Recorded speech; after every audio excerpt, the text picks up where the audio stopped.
Hello दोस्तों, कैसे हैं आप लोग। दोस्तों, अक्सर लोग ईमेल में मुझसे पूछते हैं कि हमें कोई ऐसा मुल्क बता दें जहाँ पर जाने के लिए हमें वीज़ा लेने की ज़रूरत ही नहीं हो, क्योंकि हम एम्बेसी के चक्कर लगा लगा के थक गए हैं। एम्बेसी में लंबी लंबी लाइनों में हम ख्वारी कर कर के थक गए हैं, लेकिन हमें वीज़ा नहीं मिल रहा।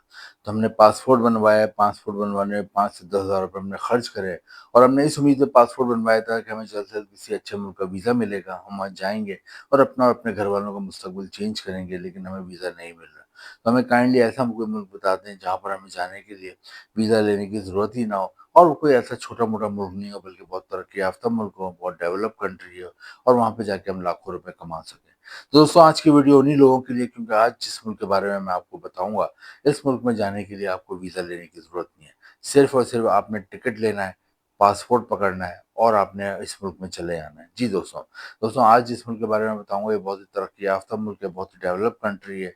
और इस मुल्क की अहमियत का अंदाज़ा आप इस बात से लगा सकते हैं कि जिन लोगों के पास यहाँ का पासपोर्ट होता है, यहाँ की सिटीज़नशिप होती है, वो दुनिया में 100 से ज़्यादा मुल्कों में बगैर वीज़े के जाने के अहल होते हैं।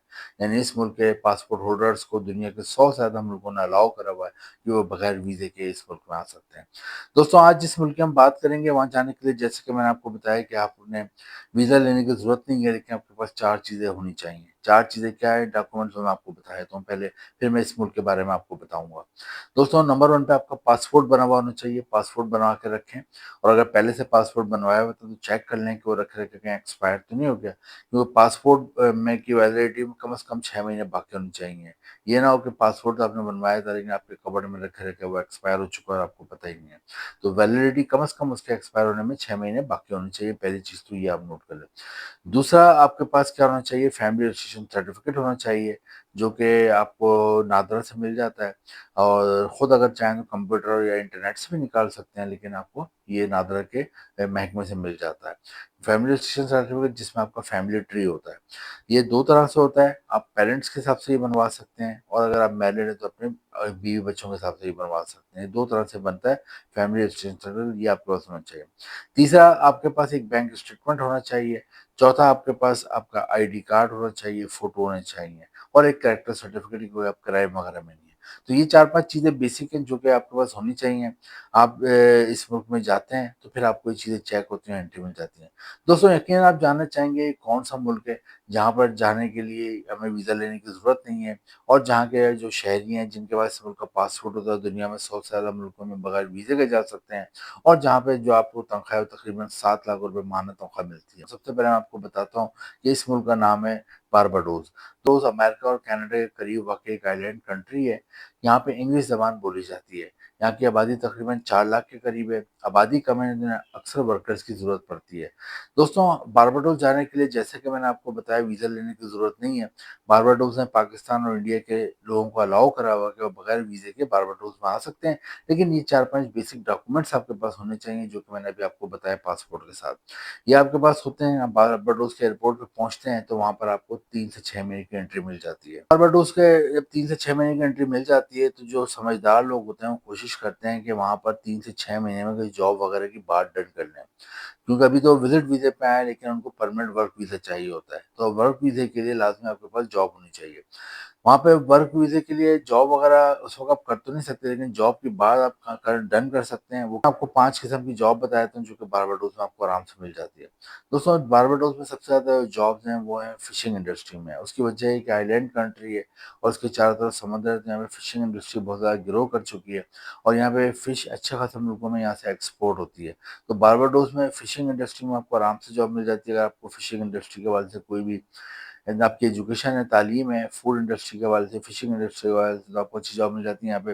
या फिर आपकी तालीम नहीं है, एजुकेशन नहीं है, लेकिन आपको फिशिंग इंडस्ट्री में काम करने का शौक है या काम करने का तजुर्बा है, जब भी आपको अच्छी जॉब मिल जाती है। फिशिंग इंडस्ट्री में बहुत सारे काम होते हैं, कटिंग का काम होता है, पैकिंग का काम होता है, स्टोरेज का काम होता है, कोल्ड स्टोरेज की पूरी देखभाल करनी होती है। इसके अलावा पैकिंग को कहाँ पे रखना है, कैसे रखना है, कितने टेम्परेचर पे रखना है, कैसे एक जगह से दूसरी जगह ट्रांसपोर्ट करना है, तो इस हवाले से आपको जॉब मिल जाती है। सेकंड नंबर पे बारबाडोस में जॉब है वो है होटल और रेस्टोरेंट इंडस्ट्री में। उसकी वजह है कि बहुत ही खूबसूरत आइलैंड कंट्री है और यहाँ पे टूरिस्ट साल भर घूमने आते हैं और यहाँ पे टूरिस्ट साल भर आते हैं। यहाँ बच्चों के लिए भी बहुत इंजॉयमेंट है, ख़वातीन के लिए बहुत फ़न है, मर्द हज़रात के लिए बहुत फ़न है। तो यहाँ पे साल भर टूरिस्ट का तांता बंधा रहता है, होटल बुक होते हैं। तो जहाँ पर भी होटल रेस्टोरेंट बुक होंगे तो वहाँ समझ लें जॉब्स क्रिएट होती हैं। तो होटल और रेस्टोरेंट में आपको आराम से जॉब मिल जाती है, आप चाहे पढ़े लिखे हों या ना पढ़े लिखे हों, दोनों सूरतों में आप यहाँ पे होटल और रेस्टोरेंट में जॉब कर सकते हैं।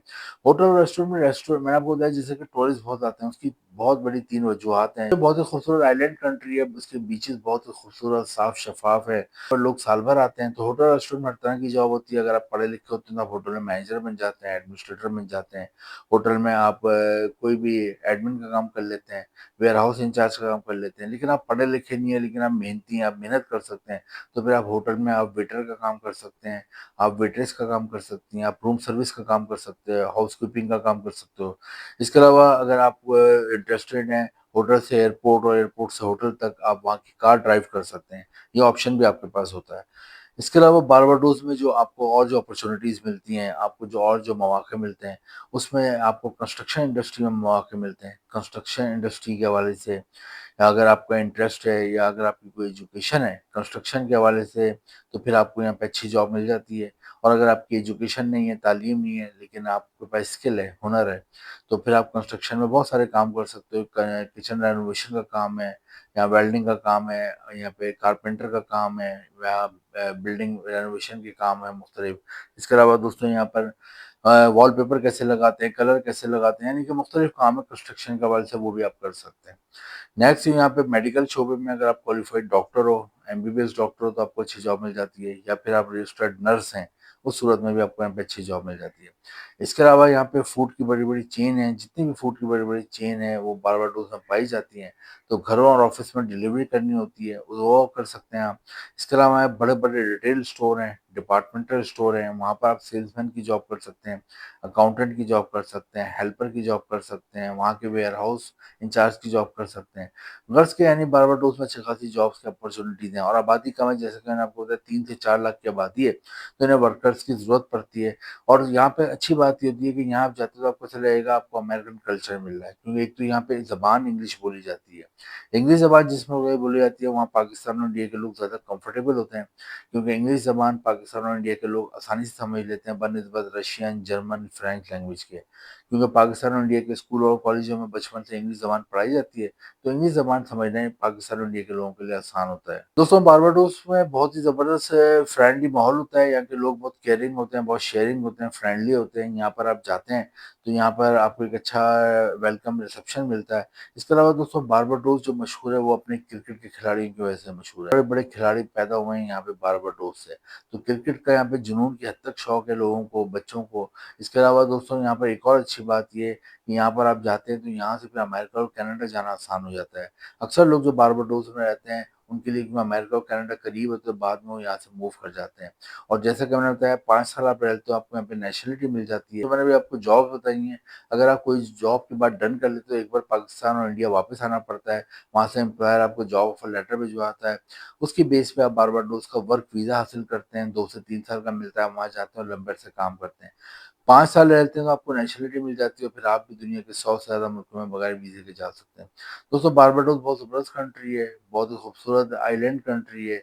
यहाँ पर आप जाते हैं सैलरी मिलती है पाकिस्तानी रुपीज़ में तकरीबन 8 लाख रुपए और इंडियन रुपीज़ में तकरीबन 3 से 4 लाख रुपए मासिक सैलरी मिलती है। दोस्तों बारबाडोस के लिए ट्राई करें, आपको वीज़े की ज़रूरत नहीं है, बस जो बेसिक रिक्वायरमेंट है वो आपको चाहिए। वहाँ पर जाएँ और लाइफ़ को एन्जॉय करें। वीडियो इन्फॉर्मेटिव लगी हो तो लाइक करें, शेयर करें, चैनल को सब्सक्राइब करें और अगली वीडियो का वेट करें जिसमें हम एक नए मुल्क के बारे में बात करेंगे। Thank you.